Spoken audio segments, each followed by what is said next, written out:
Assalamualaikum semua. Ni saya dapat Rubik Clock terbaru daripada Ci. Rubik Clock ni special sikit sebab dia bukan bentuk macam Rubik Clock yang biasa tu. Ini adalah Rubik Clock 5x5 guys. Kotak dia besar macam ni. So saya harap ada lebih daripada satu jenis Rubik lah.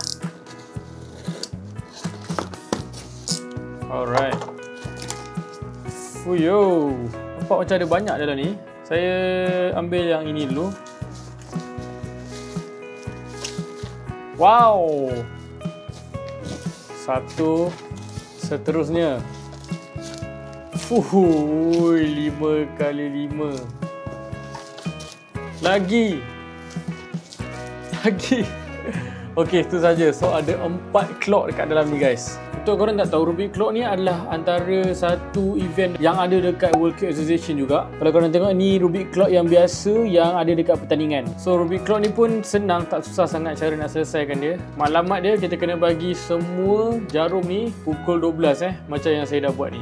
Kalau korang nak saya buat tutorial untuk Rubik Clock ni, boleh komen dekat bawah. Alright, first one. Yang ini warna biru.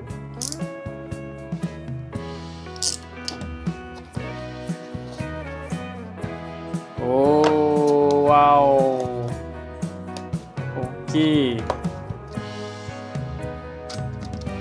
Oh. Disebabkan yang ni dia kurang gear berbanding dengan yang biasa ni. So yang ni pusingan dia lebih ringan tau. Yang ni dia ada tunjuk tutorial dia. Tapi yang ni nanti saya akan buat tutorial untuk korang. InsyaAllah tak susah pun nak selesaikan dia.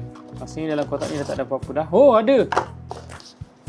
Wow, saya ada back clock. Korang tengok back dia macam ni kan, jenis baldu. Tapi korang tengok kat belakang ni, siap ada corak macam ni. Serious nice. Alright, jom saya cuba scramble agak lain daripada yang lain. Okey.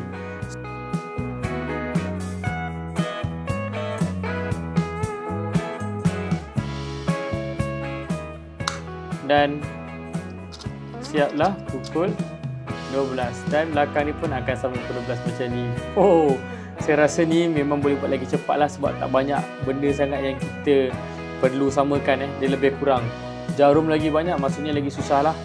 So jarum ni lebih sikit.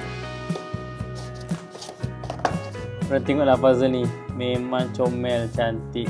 Depan putih pink macam ni dan yang belakang adalah warna terbalik dia lah. Okey. So daripada segi sizing, kita compare dengan yang biasa ni. Korang tengok size different. Ni yang biasa dan yang ni nampak dia besar lagi guys.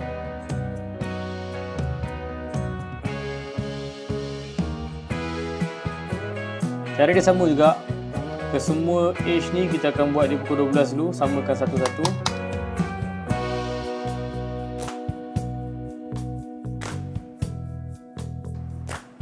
Ni dan sekarang semua dah sama. Semua dah pukul 12. Belakang pun akan jadi sama juga. Wow. Benda ni satu benda yang lain. Untuk selesaikan clock ni sangat senang, sangat intuitif, tak ada formula ke apa ke. Korang memang boleh try sendiri. Memang tak susah. Oh, saya lupa lagi satu. Saya nak tengok back dia. Kalau korang beli yang besar punya, dia punya back kat belakang pun ada tunjuk yang besar punya. Alright guys, jadi itu saja untuk video saya kali ni. Terima kasih dekat Ci sebab sudi hantar clock yang unik ni. Kalau korang nak beli clock macam yang saya guna dekat pertandingan ni, saya akan letak link dekat description. Kalau korang nak cari Rubik yang saya set up juga, korang boleh pakai untuk pertandingan terus. Dah siap letak minyak semua, korang tak payah fikir apa dah, terus main je. Boleh tengok dekat description juga. Apapun, terima kasih sebab support. Jumpa korang di next video. Assalamualaikum.